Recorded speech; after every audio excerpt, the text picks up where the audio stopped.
Ce que je vous propose, c'est qu'on comprenne un petit peu déjà le raisonnement théorique qu'il y a derrière l'inversion de matrice. En partant de cette petite égalité-là, on va faire apparaître la matrice inverse de A. Donc on a fait apparaître A puissance moins 1 à gauche et à droite, et A puissance moins 1 fois A, ça fait la matrice identité, donc ça va se simplifier à gauche. Et donc on obtient que notre grand vecteur X du tout début est égal à A puissance moins 1 Y. Mais ça, qu'est-ce que ça veut dire concrètement? Donc on multiplie les matrices avec les vecteurs, et puis on rentre dans le monde des systèmes linéaires. Une fois qu'on est là, on va devoir isoler X et on va devoir isoler Y, en fonction de alpha et bêta. Donc sur la première ligne, vous voyez qu'on a du 2x, sur la deuxième ligne, on a du moins x. Donc pourquoi pas multiplier la deuxième ligne par 2, comme ça quand on va additionner après les deux lignes entre elles, les 2x vont se simplifier entre eux. Donc la deuxième ligne devient L1 plus L2, c'est-à-dire 2x plus moins 2x, ça fait 0, et 3y plus 8y, ça va nous faire 11y, qui est égal à alpha plus 2 bêta. On a isolé y, et on va isoler x. Donc on isole x exprimé en fonction de y, et puis on remplace y par ses valeurs pour trouver x. Donc on remplace, on calcule, et on trouve x est égal à 4 onzièmes de alpha moins 3 onzièmes de bêta, et y est égal à 1 onzième de alpha plus 2 onzièmes de bêta. Et donc on obtient notre grand vecteur x exprimé en fonction d'une matrice, donc la matrice inverse qu'on va devoir déterminer, fois le grand vecteur y.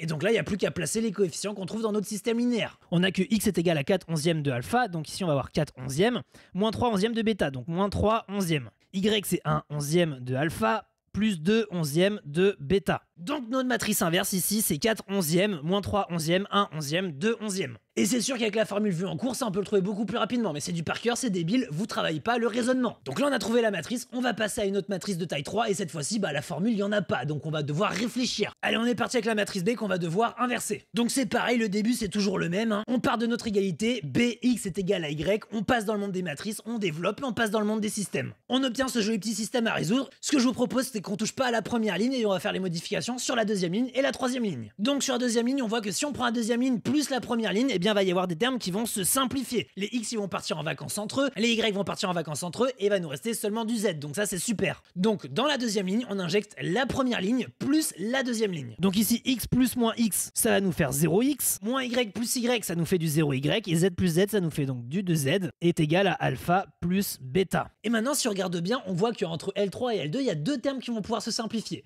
Si on prend L3 moins L2, et les y et les z vont partir en vacances, ça va nous faire y moins y et z moins z. Donc dans L3, on va rentrer L3 moins L2. Donc x moins x, ça nous fait x plus x, donc 2x. Y moins y, 0. Z moins z, 0.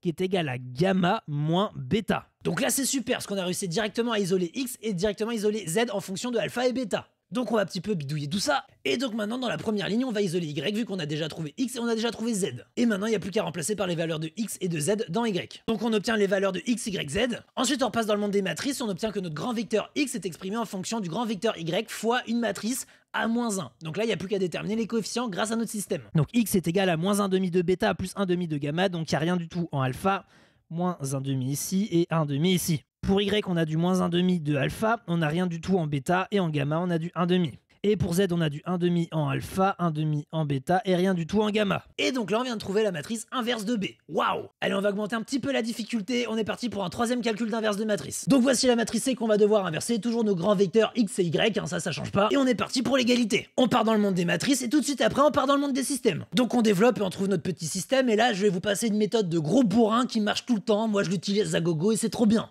Là, vous voyez que les coefficients, ça part dans tous les sens, on a plein de nombres différents. Ce que je vous propose, c'est pourquoi pas dégager un maximum les x. Comme ça, après, on passe sur un sous-système en fonction de y et de z, et puis après, on peut résoudre simplement. En fait, on va tout simplement échelonner notre système. Donc, la méthode de gros bourrin, là, vous voyez qu'il y a des x et il y a des 2x, et on va tout multiplier tous les x par 2. Donc, toujours pareil, la première ligne, ce que je vous propose, c'est qu'on n'y touche pas. Et donc, dans la deuxième ligne, ce qu'on va faire, c'est qu'on va prendre L2 moins L1, parce que quand on regarde bien L2 et L1, si on prend L2 et on fait moins L1, les 2x ils vont partir en vacances, mais là, c'est trop bien, parce qu'on va aussi avoir les 4z qui vont partir en vacances. Donc on va seulement avoir du y en fonction de alpha et bêta, et ça c'est top. Donc 2x moins 2x ça fait 0, 3y moins 2y ça va nous faire 3y plus 2y, donc 5y, 4z moins 4z 0, et donc bêta moins 2 alpha. Et maintenant pour la troisième limite, ce qu'on peut faire, c'est pourquoi pas faire L2 moins L3. Comme ça au moins on dégage les x, même si les y et les z vont pas se simplifier tout de suite, on dégage les x. Donc dans L3 on va faire L2 moins L3, donc 2x moins 2x 0, 3y moins 6y ça nous fait 9y, 4z moins 2z ça va nous faire plus 2z qui est égal à bêta moins 2 gamma. Et là c'est trop bien parce qu'on a échelonné notre système. Donc là ce que je vous propose c'est qu'on isole y dans un premier temps, donc ça va nous faire moins 2 cinquième de alpha plus 1 cinquième de bêta. Et on range tout de suite dans l'ordre des alpha, bêta, gamma pour la matrice. Ensuite, 9y plus 2z est égal à machin chouette. Et bah vu qu'on va isoler z, ça va nous faire que z va être égal donc à 1 demi